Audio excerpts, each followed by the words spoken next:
넘어선 자들의 신분 상승이라는 제목으로 여러분들과 은혜를 나누려고 합니다. 은혜를 나누기 전에요, 이렇게 인사했으면 좋겠습니다. 내면의 아름다움을 지키는 자들이 됩시다 라고 합시다. 시작. 내면의 아름다움 지키는 자들이 됩시다. 아멘. 네. 한 번 더 합시다. 성령의 충만함을 받으십시오. 아멘. 아멘. 내면이 아름다워야 됩니다. 오늘은 마가복음 7장의 내용과 함께 살펴보면 참 좋을 것 같습니다. 지금 예수님이 계신 곳은 바로 게네사렛 동네입니다. 14장 하반부에 보니까 예수님과 제자들이 게네사렛 동네에서 사역을 하고 있을 때였습니다. 그러니까 지금 여기는 갈릴리 근방의 지역이라는 것이죠. 그 게네사렛 지역에서 예수님의 예수님 옷자락을 손을 댔는 자마다 병이 낫는 그런 기적들이 일어나는 그때였습니다. 15장 1절에 보니까 그때에 라는 말이 있죠. 같은 말로 했으니까 같은 지역에서 일어나는 이름을 알려주신 것입니다. 그때 바리새인과 서기관들이 예루살렘으로부터 내려와서 예수님을 지켜보는 것입니다. 예루살렘 본국에서 파견된 특별조사단 아니겠습니까?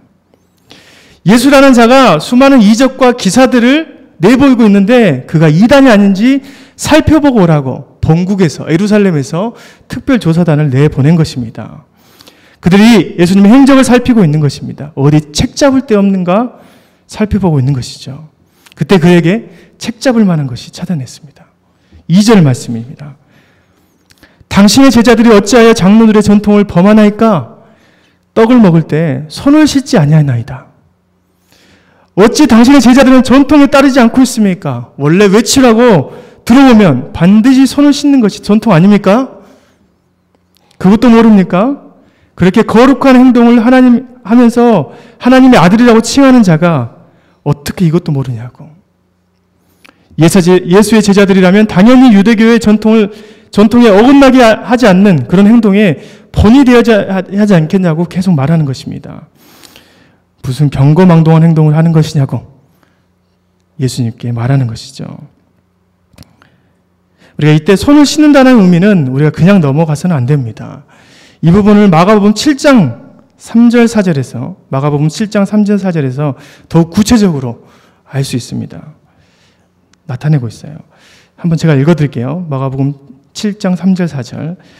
바리새인들과 모든 유대인들은 장로들의 전통을 지켜 손을 잘 씻지 않고서는 음식을 먹지 아니하며 또 시장에서 돌아와서도 물을 뿌리지 않고서는 먹지 아니하며 그 외에도 여러 가지를 지켜 오는 것이 있으니 장과 주발과 녹그릇을 씻음이라. 유대인들은 음식을 먹을 때 그냥 먹지 않고 손을 씻고 먹었다. 그리고 외출해서 돌아오면 자신의 몸에 부정하다고 물을 뿌렸다. 그 외에도 여러 가지가 있는데 뭐라고요? 장과 주발과 녹그릇을 씻었다라고 나와 있습니다. 이 사람들이 씻는 물이 그냥 청결을 위해서 씻는 물이 아니라는 것을 우리는 알 수 있죠. 청결만을 위해서가 아니라 거룩한 어떤 행동에 대한 의미를 이 물에 담고 있는 것입니다. 민수기 19장에 보니까 부정한 것을 깨끗하게 하는 물의 사용이 나와 있습니다. 이 부정한 것을 깨끗하게 하는 물이 따로 있는데요. 그것을 어떻게 만드냐? 제가 읽어드릴게요. 민수기 19장 9절 말씀입니다. 이 정결한 자가 암송아지의 죄를 거두어 진영 밖 정한 곳에 둘지니 이것은 이스라엘 자손 회중을 위하여 간직하였다가 부정을 씻는 물을 위해 간직할지니 그것은 속죄제니라. 여기에서 부정을 정케 하는 물이 있는데 그냥 물이 아니라 어떤 거라고요? 암송아지를 태운 죄를 탄 물이 바로 부정을 깨끗하게 한 물이라고 나와 있습니다. 암송아지를 번제시킬 때 거기에다가 백향목하고 우술초하고 홍색실을 넣어가지고 태운 죄를 걷어들입니다. 그 죄를 보관했다가 이스라엘 백성들이 죄를 짓거든 물에다가 죄를 타서 그것을 씻든지 그 물을 뿌리라는 것입니다. 그러면 저녁까지 부정했다가 아침이 되면 정케 되는 것입니다. 지금 말하는 이 전통은 그런 것입니다. 그냥 사용하는 물이 아니라 암송아지와 백향목과 우술초, 홍색실을 태워서 재를 만든 것을 섞어서 만든 것을 말합니다. 그런 물로 씻어야지 정케 된다. 어디서 지금 그 부정한 손으로 그 부정을 깨끗하게 하는 물로 씻지도 않고 먹고 있느냐, 그런 말입니다. 여러분, 제자들이 너무 배고파서 그랬을까요? 아니면 사역이 너무 바빠서 빨리 먹고 나가야 되니까 그랬을까요? 아닙니다. 제자들은 모르고 있었습니다. 제자들만 몰랐을까요? 게네사렛, 갈릴리 지역에 있는 모든 사람들이 모르고 있었습니다. 그런 물을 만들기 위해서는 뭐가 필요합니까? 암송아지를 잡아야 됩니다. 그 비싼 백향목을 꺾어야 하는 것이죠. 자기가 살기도 바쁜 그 지역 사람들이 돈이 없어서 자신의 질병도 해결 못하고 있는데 그런 곳에서 암송아지를 잡을 만한 여유가 있겠습니까? 그들은 그런 것과 전혀 거리가 먼 사람이었습니다. 만약에 그런 전통을 알았어도 행하지 못하는 것이죠. 어디서 그런 비싼 송아지를 잡아다가 그것도 태워서 재를 보관했다가 그걸 물에다 탄단 말입니까? 꿈에도 상상 못할 생각입니다. 제자들이 너무 배고파서 허겁지겁 먹은 것이 아닙니다. 전혀 몰랐습니다. 한 번도 그런 것을 지켜본 적이 없었습니다. 바다에서 잡으면서 하루하루 연명하고 힘들게 살아갔던 그들인데 언제 그들이 암송아지를 태워서 그 죄를 간직했겠습니까? 그런 그들이 바리새인과 서기관들이 더럽다고 한 것을 우리가 잘 살펴볼 필요가 있다는 것이죠. 자기 삶에 지쳐서 율법을 지키지 못했다고 질타하는 것입니다. 제자들뿐만 아니라 그것을 지켜보는 갈릴리 많은 사람들을 너희는 더러운 존재다, 추악한 존재다, 부정한 존재다 라고 말하는 것과 똑같습니다. 이 사람이 추악한 것과 함께 있는 너희 예수님조차도 부정한 사람이라고 말하는 거예요. 3절을 보니까 예수님의 대답이 있습니다. 대답하여 이르시되 너희는 어찌하여 너희의 전통으로 하나님의 계명을 범하느냐. 형식만으로 거룩을 삼고 있는 자들에게 하나님의 계명을 범하는 자들이라고 말하고 있습니다. 그런 형식적인 것으로 이곳에 있는 불쌍한 사람들을 품지 못하고 오히려 그 사람들을 더럽고 부정한 존재로 만들다니 어떻게 그럴 수 있느냐라고 말하는 것입니다. 그런 바리새인과 서기관들을 하나님의 계명을 어기는 사람이라고 말합니다. 이사야의 예언을 빌어서 또 한 번 말합니다. 8절이죠. 이 백성이 입술로는 나를 공경하되 마음은 내게서 멀도다. 말로는 하나님이 최고예요. 말로는 하나님을 경배합니다라고 말하지만 하나님의 마음과 합당하지 않는다는 것입니다. 멸망한 북이스라엘이 했던 것처럼 예배의 형식만 나와서 하나님을 찾지 못한 그 북이스라엘 사람들에게 했던 말을 지금 율법의 종통인 바리새인과 서기관들에게 다시 언급하는 것입니다. 사랑하는 성도 여러분, 이런 바리새인과 서기관들의 행위는 마치 하나님의 말씀을 막고 자신들의 형식이 마치 구원을 준다는 종교개혁 이전에 구교의 정통을 그대로 따른 것입니다. 면죄부 기억하시죠? 면죄부를 비싼 금액으로 팔아서 그것을 사는 자만이 구원을 받을 수 있다는 것과 같지 않습니까? 돈이 없는 자들은 구원받지 못한 더러운 존재들이다. 그러니 너희는 열심히 돈을 벌어서 면죄부를 구입해서 구원받으라 라고 말하는 로마 사제들하고 똑같은 것입니다.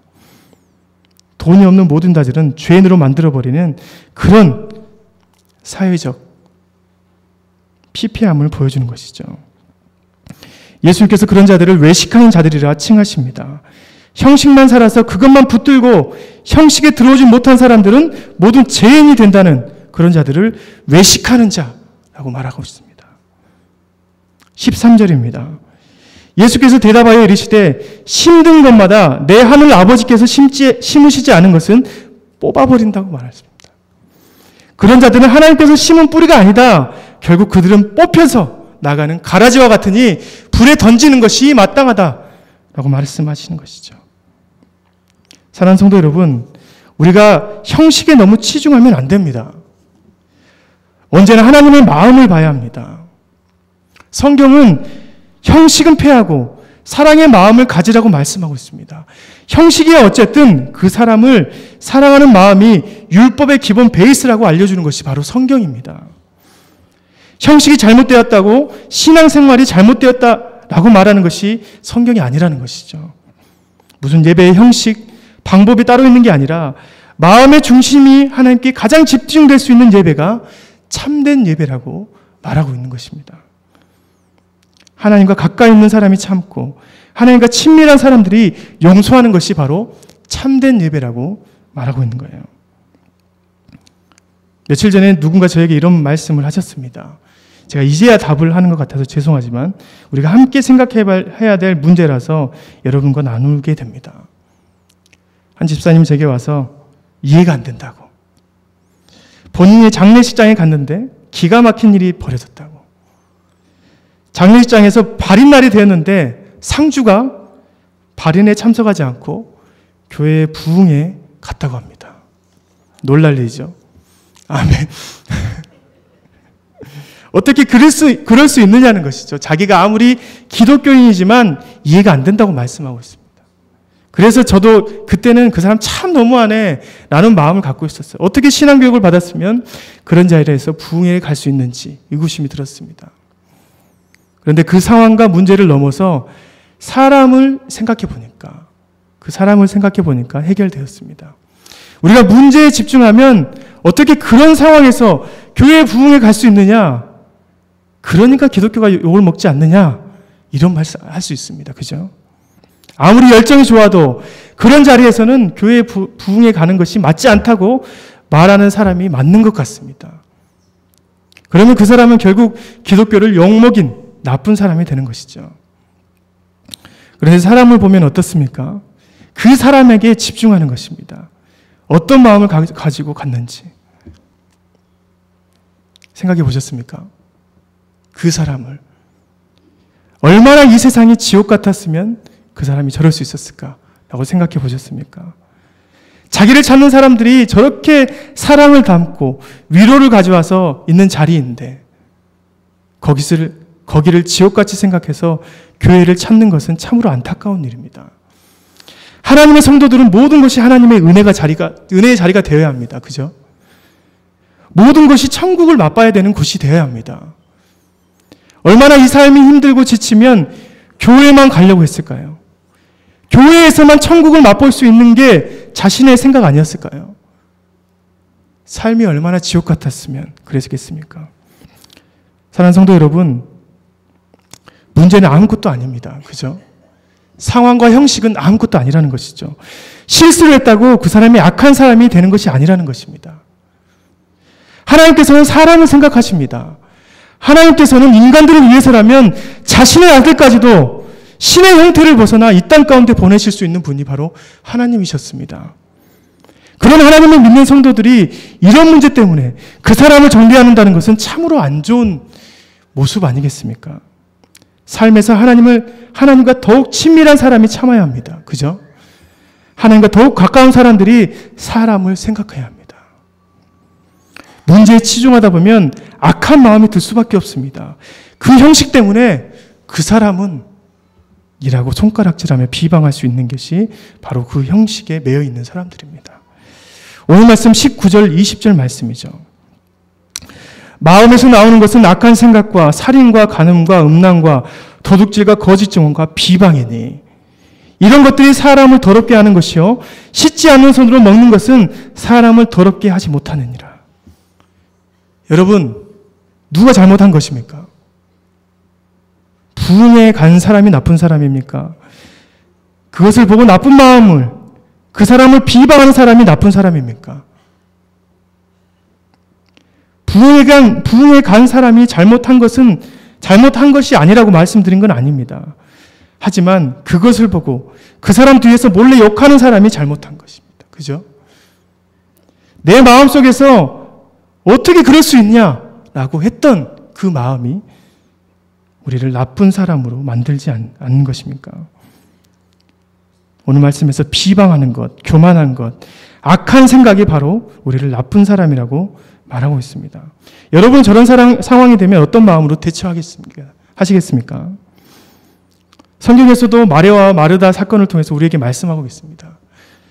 마리아는 말씀을 듣고 싶어서 그렇게 바쁜 시간에 사람이 몰리고 예수님을 맞이해야 되는 그런 바쁜 시간에 예수님의 무릎에 앉아서 예수님의 이야기를 듣고 있습니다. 그런데 마르다는 그런 마리아가 너무 잘못됐다는 것입니다. 그래서 마르다가 예수님께 간청합니다. 예수님, 지금 마리아를 나와 함께 일하러 가게 만들어 주십시오. 라고 하니까 우리의 생각에는 마리아 빨리 가서 마르다하고 같이 일해라, 도와줘라 라고 말씀하실 줄 알았는데 그렇지 않고 이런 말씀을 주십니다. 누가복음 10장 41절 42절의 말씀이죠.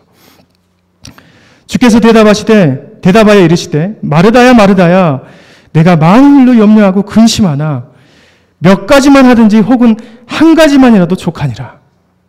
마리아는 이 좋은 편을 택하였으니 빼앗기지 아니하리라 하시니라. 마르다야 왜 내 안에서 좋은 일을 하면서 염려하고 근심하고 있느냐. 차라리 한 가지라도 족하니 그것으로 기쁨을 삼으라고 하십니다. 하나님의 일을 하면서 그것을 억지로 채우려고 하지 말아라. 좋은 일을 하면서 근심하면서 억지로 하느냐. 근심이 쌓이다 보니까 어떻게 됩니까? 자기가 가장 사랑하는 형제 자매까지 미워하는 것이 되는 것입니다. 형식에서 가장 벗어난 분이 누구입니까? 바로 예수님 아니겠습니까? 하나님의 보좌에서 그 형식에 벗어나서 사랑을 선택해서 이 땅에 아무런 규칙 없이 떨어져 버렸습니다. 그분은 형식적인 완벽함으로 우리를 구원하시기로 작정하셨다면 그런 누추한 마구간을 선택하지 않으셨을 것입니다. 모든 형식을 벗어나 그 중심에 인간들을 향한 간절한 마음이 있었기에 그렇게 누추한 곳에서 누추한 신분으로 오신 것입니다. 하나님께서 죄인이라면 모든 자들이 죽어야 한다고 말씀하셨죠. 율법에 그렇게 나와 있습니다. 그런데 예수님께서 그 율법에 대하여 인간을 변호하면서 말씀해 주십니다. 십자가에 달리셔서 자기를 조롱하는 그들을 보고 주님께서 대신 하나님께 사죄를 권고합니다. 누가복음 23장 34절이죠. 예수께서 이르시되 아버지 저들을 사하여 주시옵소서. 자기들이 하는 것을 알지 못합니다. 죄를 받을 그 죄에 대해서 모든 것을 다 얻고 자신이 죄를 다 지고 가신다는 그런 국률한 마음에서 그 죄된 인간들을 변호해 주시는 부분을 볼 수 있습니다. 사랑이 율법을 이긴 장면 아니겠습니까? 사랑하는 성도 여러분, 청대부에서 함께 나눈 것이지만 한번 생각해 봤으면 좋겠습니다. 나쁜 얼굴을 가지고 있는 사람이 나쁜 것입니까? 나쁜 마음과 나쁜 행동을 하는 사람이 나쁜 것입니다. 만약에 나쁜 얼굴을 한 사람이 나쁜 사람이라면 저와 양승일 전도사 같은 분들은 평생 범죄자 아니겠습니까? 계속 도망만 다니고 그러게 나쁜 얼굴을 갖고 있으니까요. 근데 지금도 그렇긴 합니다만 엘리베이터를 타면 제가 타면 다시 내리는 사람들이 종종 있더라고요. 범죄자도 아닌데 그죠? 그것도 엄청 은혜스럽게 새벽 예배에 갔다가 오는 길에 껌껌하다고 사람들이 기피하고 있는 것입니다. 하여튼 나쁜 얼굴은 나쁜 사람이 아닙니다. 그죠? 걱정 안 하셔도 됩니다. 그런데 오늘 예루살렘에서 내려온 특별조사단 바리새인과 서기관들은 나쁜 얼굴을 가졌다고 나쁜 옷을 입었다고 죄인이라고 말하는 참 어리석은 사람 아니겠습니까? 그들의 눈은 형식에 눈이 멀어서 맹인이 된 자들이었습니다. 오늘 말씀 마태복음 15장 14절 말씀입니다. 그냥 두라. 그들은 맹인이 되어 맹인을 인도하는 자로다. 만일 맹인이 맹인을 인도하면 둘이 다 구덩이에 빠지느니라. 그 형식을 좋다고 따라가는 사람들은 결국 맹인된 자로서 모두 다 자기도 모르는 사이에 구덩이에 빠진다는 불쌍한 인생이 된다는 것입니다. 오늘 이 마태복음은 정통 유대인에게 쓰는 복음 서신입니다. 형식을 뛰어넘어서 예수님께 나온 자만이 주님의 자녀가 된다는 것을 알려주는 그런 특별한 책입니다. 외식하는 그런 모습을 벗어나서 철저히 믿음이 의인될 수 있는 조건임을 알려준 게 마태복음입니다. 우리가 함께 읽었던 마태복음 15장 21절부터 28절에 나오는 가나안 여인 사건도 그런 메시지를 담고 있습니다. 21절에 예수님께서 그 사건이 있은 후에 바리새인과 서기관들과 그렇게 맞붙은 사건이 있은 후에 바로 두로와 시돈으로 전도하라고 하십니다. 두로와 시돈은 무역의 중심지인데 이방인들이 자주 들락날리는 거리인 그런 곳입니다. 이방인의 땅에 바로 가셔서 예수님께서 사역을 하신 것이죠. 보란 듯이 말입니다. 그곳에서 가나안 여자를 만나는 사건을 우리에게 말씀해 주시는데 그 가나안 여인이 자신의 딸이 귀신 들려서 죽게 생겼는데 제발 좀 살려달라고 예수님께 부르짖습니다. 22절이죠. 가나안 여자가 하나가 그 지경에서 나와서 소리질러 이르되 주 다윗의 자손이여 나를 불쌍히 여기소서 내 딸이 흉악하게 귀신이 들렸나이다 하되, 특별히 여기에 나오는 여자를 가나안 여자라고 말합니다. 마가복음에는 수로보니게 여인이라고 나온 이 가나안 여자는 이방 여인의 대표적인 명사입니다. 가나안 여자 그러면 이방 여인 그렇게 봐도 괜찮습니다. 수로보니게 여인, 그래서 찾아보니까 페니키아인들을 말하는 것이었습니다. 그는 철저히 우상을 섬기면서 이방 민족들과 함께 지내는 자들입니다. 유대인에게는 그들이 개와 같은 존재였습니다. 예수님을 따라서 특별 조사단들이 따라왔다고 생각하면 이 본문이 더욱 쉽게 이해됩니다. 옆에서 보고 있는 것이죠. 23절 예수는 한 말씀도 대답하지 아니하시니 제자들이 와서 청하되 그 여자가 우리 뒤에서 소리를 지르니 그를 보내소서. 제자들 뒤에서 보고 있는 그 특별조사단 바리새인과 서기관들이 있으니까 저런 이방인 여인은 차라리 그냥 보내는 게 우리한테 이익입니다 라는 것이죠. 그런 희망 없는 여인의 절규를 예수님께서 들으십니다. 그래서 예수님께서 그 여인에게, 그 사람들에게 들을 만한 말로 하죠. 내가 잃어버린 내 자녀들한테만 떡을 주는 것이지 걔들에게는 떡을 주지 않는다. 옆에서 특별조사단들이 어떻게 했을까요? 옳소! 이렇게 말했겠죠. 26절에 여자가 이르되 주여 옳소이다마는 개들도 제 주인의 상에서 떨어지는 부스러기를 먹나이다. 자신이 개 같지만 이런 개에게도 주님의 손에 능력이 떨어지면 좋겠습니다. 그 하소연에 예수님께서 그의 믿음이 크다라고 말씀하십니다. 예전에도 말씀드렸지만 개는 유대인들이 말하는 가장 치욕적인 말입니다. 부정하게 하는 시체를 핥아먹는 그런 개, 부정의 극치를 보여주는 개, 그것을 사람에게 비유하면 정말 욕보다 더 심한 욕입니다. 그런 개를 직접 예수님께서 그 이방 여인에게 지칭했지만 개에게는 안 된다라는 것이죠. 그런데 그 이방 여인의 믿음의 소리를 듣고 모든 부정의 언어들을 다 벗어나서 믿음이 크도다라고 말씀하십니다. 맞습니다. 정말 우리가 하나님의 말씀이 최고라고 생각해야 합니다. 주인의 상에서 떨어지는 그 말씀을 먹고 주님의 능력을 부술가서 취하고 싶은 간절한 믿음이 있다면 그 이방 여인처럼 믿음의 큰 자손이 되지 않겠습니까? 여자야 내 믿음이 크도다. 내가 원하는 대로 될 것이다. 저주의 대상인 이방인에게서 개에서 이제 완전히 믿음의 여자가 되는 것입니다. 이때 말하는 여자는 보통 명사입니다. 여자라는 헬라를 찾아봤더니 귀네라는 단어였는데요. 여인, 어머니, 딸 이런 여성 대명사격인 단어입니다. 그러니까 가나안의 딸, 이방인의 딸, 개에서 믿음이 큰 여자, 믿음의 후손이 된다는 것이죠. 단번에 신분이 상승됐습니다.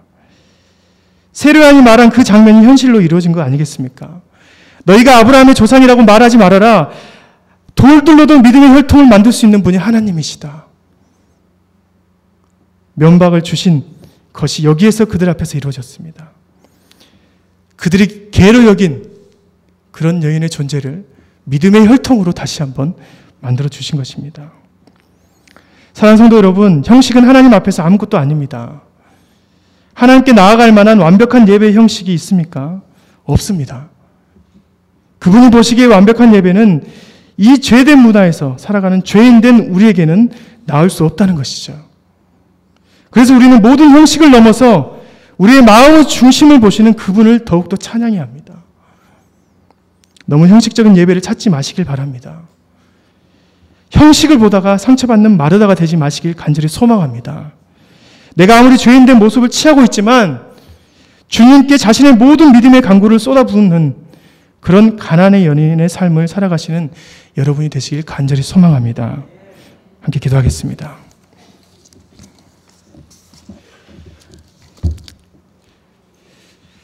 하나님 아버지 감사합니다. 아버지, 정말 우리가 주님 앞에서 형식에 가로막혀서 맹인된 자가 되지 않도록 아버지 우리를 항상 돌봐 주옵소서. 성령님께서 깨우쳐 주셔서 정말 하나님 앞에 우리의 마음의 중심을 드리는 그런 자들이 될 수 있도록 인도하여 주옵소서. 마음의 중심을 드릴 때 하나님의 마음을 받아서 세상에 죄되고 세상에 쓰러져가는 그런 절망적인 것들을 찾아가 하나님의 마음으로 품을 수 있는 우리 성북교회 성도님들이 될 수 있도록 인도하여 주옵소서. 하나님을 찾을 때마다 우리에게 힘을 주셔서 정말 세상에 힘이 없을 때 우리가 그 힘을 공급하는 귀한 주님의 사람들이 될 수 있도록 아버지 인도하여 주옵소서. 너무나 감사드리며 예수님의 이름으로 기도드립니다. 아멘.